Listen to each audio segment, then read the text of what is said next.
Hola, bienvenidos. En este video se repasarán los aspectos más significativos respecto al sentido del gusto. El gusto depende de quimiorreceptores para transformar la información ambiental, en este caso, moléculas disueltas en saliva dentro de la boca, en potenciales de acción que sean interpretados en el cerebro. El gusto y el olfato están relacionados fisiológicamente y por eso muchos alimentos tienen diferente sabor si la persona se encuentra resfriada. Al día de hoy se distinguen 5 modalidades gustativas: agrio, causado por los ácidos y la cantidad de ion hidrógeno; salado, depende de las sales ionizadas, en general de los cationes sodio; dulce, originados por compuestos orgánicos tales como azúcares, glicoles, aldehídos, ésteres, algunos aminoácidos, etc. Amargo, asociado a sustancias orgánicas de cadena larga con nitrógeno y los alcaloides. Umami, asociado al glutamato monosódico y otros 5 ribonucleótidos. Se pueden establecer valores umbrales de concentración para cada modalidad, es decir, concentraciones mínimas detectables. Hay mayor sensibilidad a los sabores amargos, según se observa en el gráfico, ya que esta sensación tiene una función protectora. Al tener muchas toxinas, este sabor característico.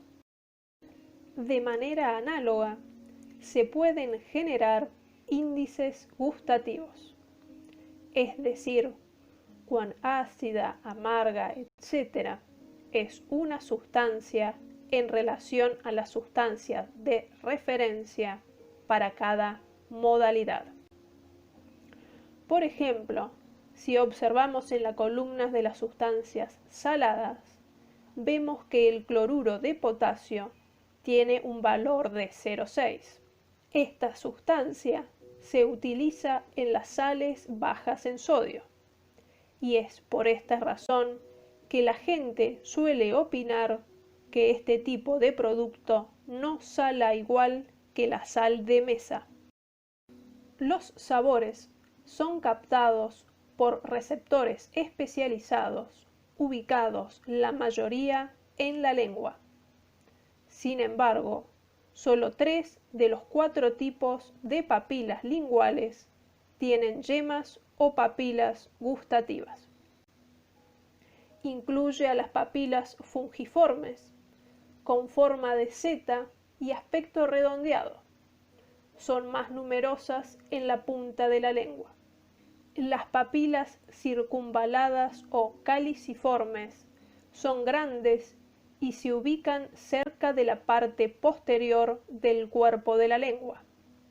Finalmente, las papilas foliadas forman hileras paralelas en el borde lateral de la lengua. Tanto las papilas caliciformes como las foliadas presentan glándulas cerosas que secretan saliva en las hendiduras que las rodean. Seguramente recordarán este esquema aprendido en la escuela, que indica áreas específicas de la lengua capaces de detectar cada uno de los sabores. Esto es un mito, ya que todas las regiones de la lengua son capaces de percibir los 5 sabores. Las yemas gustativas tienen forma ovalada y están compuestas por células epiteliales. Morfológicamente, se distinguen 4 tipos celulares: las células claras, intermedias y oscuras se conocen como células tipo 1, 2 y 3 y tienen una forma elongada. Aquí representadas como células gustativas.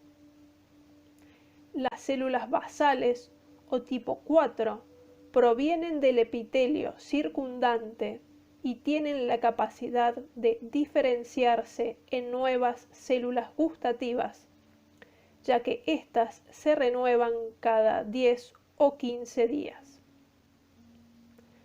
Los extremos apicales de las células gustativas se disponen formando un poro gustativo del cual sobresalen microvellosidades, proporcionando la superficie receptora para el gusto.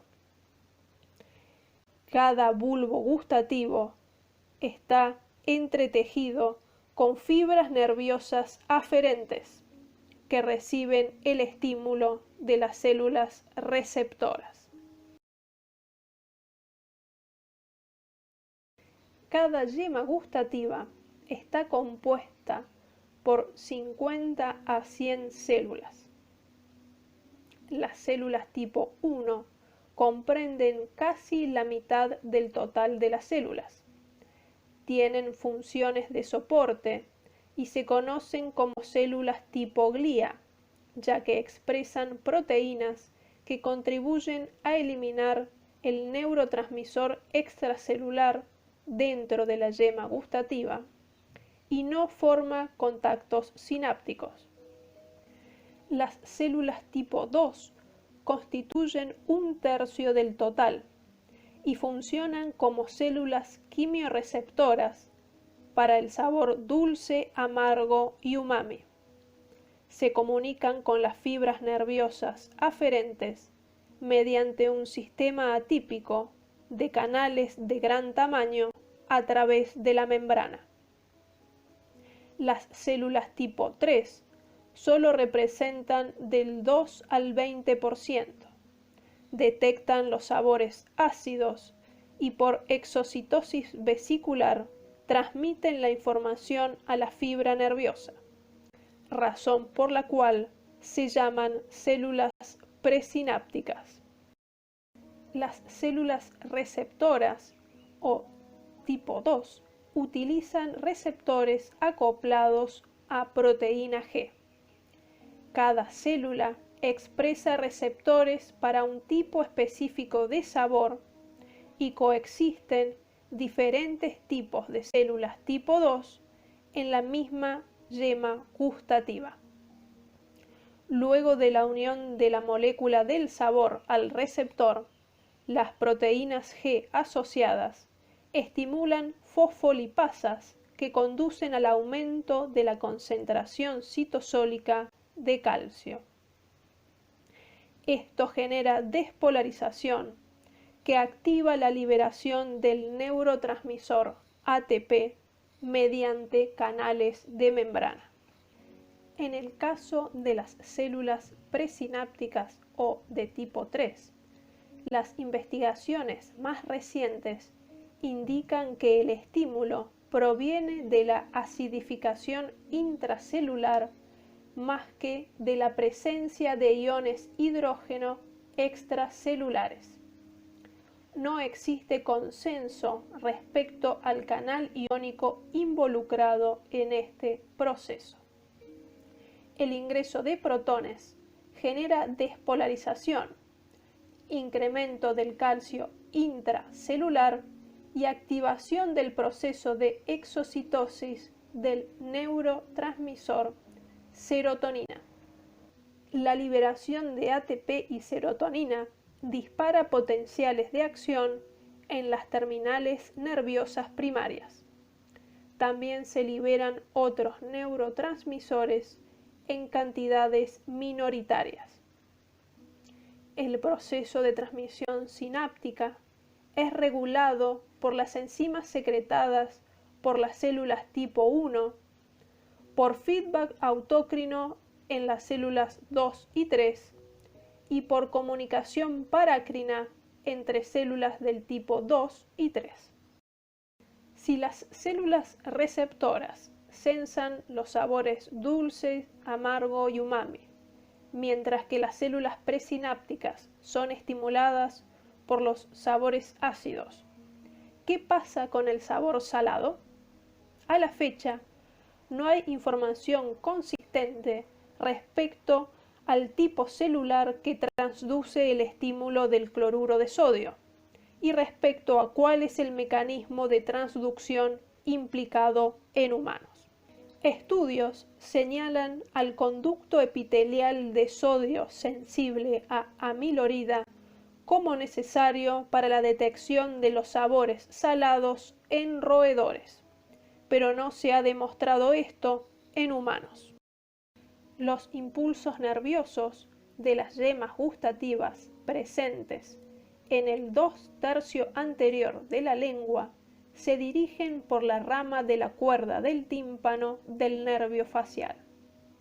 Las sensaciones de la parte posterior de la lengua se transmiten por el nervio glosofaríngeo. Las fibras sensitivas de regiones extralinguales, incluida la faringe, se conducen por el nervio vago. Estos tres nervios se unen en la porción gustativa del núcleo del tracto solitario en el bulbo raquídeo. De allí, neuronas de segundo orden van al núcleo posteromedial ventral del tálamo. Finalmente, las neuronas de tercer orden pasan a otras situadas en la ínsula anterior y el opérculo frontal de la corteza cerebral ipsolateral. Se recomienda utilizar fuentes actualizadas para estudiar este tema por los avances recientes en las investigaciones. Las imágenes y fotos visualizadas en este video provienen de las siguientes fuentes.